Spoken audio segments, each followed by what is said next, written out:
It rained the next day and the next, and there was no sign of Hong Jing. Mulan was starting to lose hope when on the third afternoon the rain finally began to recede. "Oh no," Mulan murmured as the horses whined. The rain had finally stopped, but the worst was far from over. Down the hill was a small village with trees that were far too short. A river coursed beside the village, overflowing with rainwater. Mulan's gut rose to her throat as she pushed Khan forward for a better look. "The village is completely flooded," she breathed. "Shang, we have to do something." He was already reaching into the back of the wagon for the rope and supplies they had brought. There were children floating on planks of wood, and families that had built makeshift boats out of their roofs. Mulan held her breath. They had to get everyone they could safely to the top of the hill. She jumped off the wagon. "What are you doing?" Chi-Fu blustered. "We haven't reached our destination. We have to help the families here." "Absolutely not. Our mission is to retrieve the silkworms. There will be forces sent to help the families later, but then it'll be too late. Silk is China's treasure," said Chi-Fu, obstructing her way. "The silkworms are what we came for. China's people are its treasure," Mulan said. "If you're so worried about the silkworms, you can go and retrieve them first." She offered Chi-Fu their spare horse. "But Shang and I are going to stay here." With a sniff, Chi-Fu took the reins for the horse. "Someone has to follow orders and look after China's best interests. No surprise that it is me." The words made Mulan flinch, but she let go of the reins and watched as Chi-Fu mounted the horse. "And make no mistake, this is going on your record, Fa Mulan." Mulan scoffed. Her record was the last thing on her mind. "I'll deal with the consequences later." She watched as the advisor trotted down the road, holding an umbrella unsteadily against his side as he furiously wrote in his record book, an action she knew was meant to spite her. When he was out of sight, she let out a sigh and turned back to Shang. "You did the right thing," he said, touching her shoulder. "The silkworms will have a dozen guards watching over them. These people need our help." "I know," said Mulan. "Thanks, Shang. I'm glad you're here." The blush that crept up his cheeks almost made Mulan laugh. She grabbed his hand, then towed him toward the village. For the rest of the day, she and Shang helped search for the missing, reunited children with their families and lent their hands to salvaging what they could from the town. Whatever supplies she and Shang had, food, water, blankets, and wood, she gave to those who needed them more. They led everyone in the village to the top of the hill, safe from the flood below, and built a fire the children gathered by for warmth. And as evening fell, spirits rose, and the children clapped whenever Mulan and Shang hauled up a sack of rice or flour that had been saved from the flood. Not long after, Mulan smelled buns rising in bamboo steamers, and before she knew it, a little girl with 2 braids tugged at her sleeve. "Are you hungry, Fa Mulan?" In her hand, she had a steamed bun. "There's cabbage inside. Mama says vegetables will make you strong. I want to be strong like you." Mulan knelt beside the girl, her heart swelling. "Did you have one already?" She nodded. "Thank you," said Mulan. "I wonder if you'll give a bite to General Li." The girl grinned before running off with her cousins, who'd found a wooden ball. It was the first break Mulan had taken since Chi-Fu left, and as she and Shang shared the bun, she noticed the children giggling at the sight of them. She smiled back. "What's on your mind?" asked Shang. "How nice this is," Mulan replied. "Feeling like I'm doing something for China, going on missions and getting to eat next to my favorite general."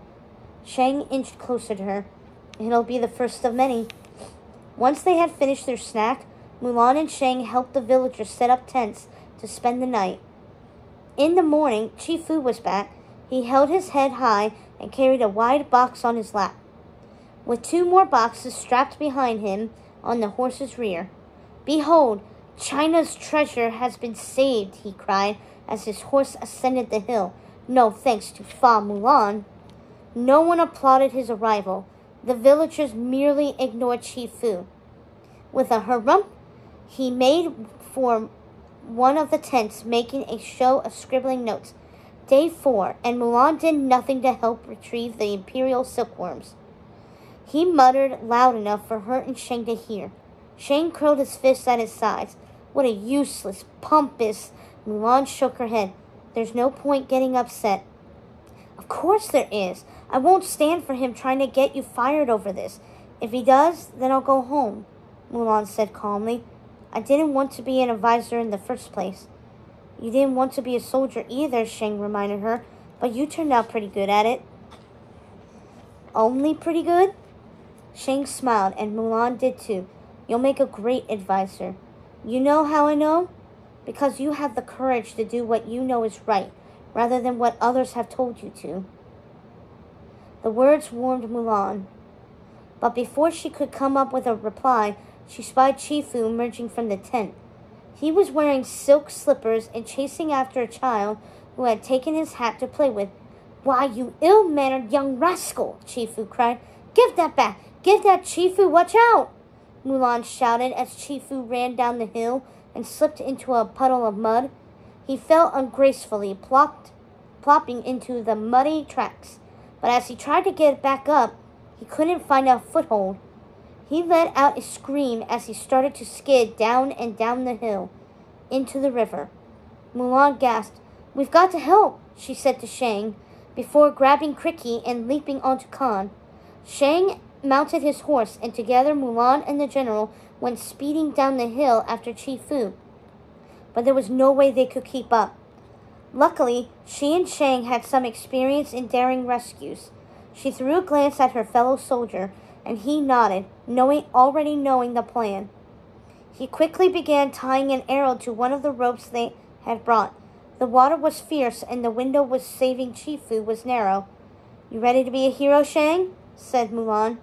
Always ready, said Shang, lifting his bow and firing at Chi-Fu's head. Catch the rope, Chi-Fu! Mulan shouted as the arrow hit a tree, and the trailing rope landed in the river. The advisor swam toward the rope, but the currents were against him. It was hopeless. Hang on, said Mulan, kicking off her shoes.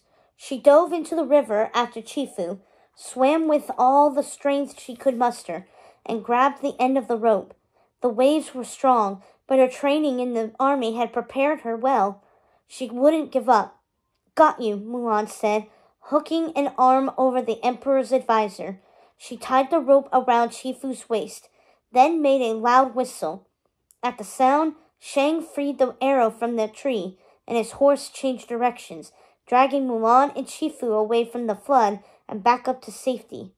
Chi-Fu's teeth chattered, and he didn't say a word as Shang wrapped a blanket around his shoulders and set him before the fire. One of the village children offered him half her steamed bun, which Chi-Fu silently accepted. You'd think he'd at least thank you, said one of the villagers, frowning as Mulan and Shang left Chi-Fu to prepare for the trip back. It's all right, Mulan said, drying herself with a blanket. What matters is he's safe. Do you really have to go? Asked the little boy. At least 5 children surrounded Mulan, and she mussed the boy's hair. I'm afraid so, but I'll come back one day to check on you and your family. Why do you have to go? Another child asked her. We have to see the silkworms back to the palace, where the Imperial weavers will take care of them.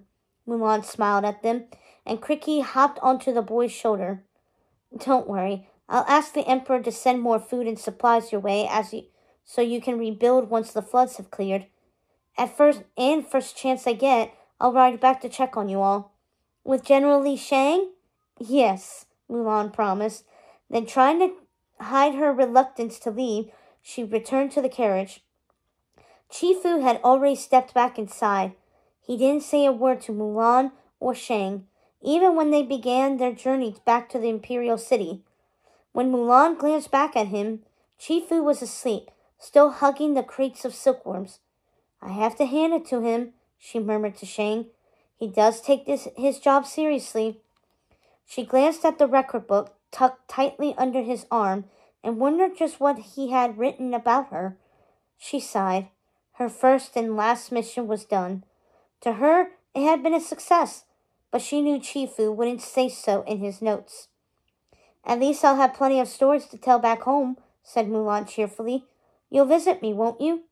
It won't come to that, said Shang, but I'll come visit you no matter where you are. Her heart skipped, and she scooped Cricky into her pocket. Then I have nothing to worry about.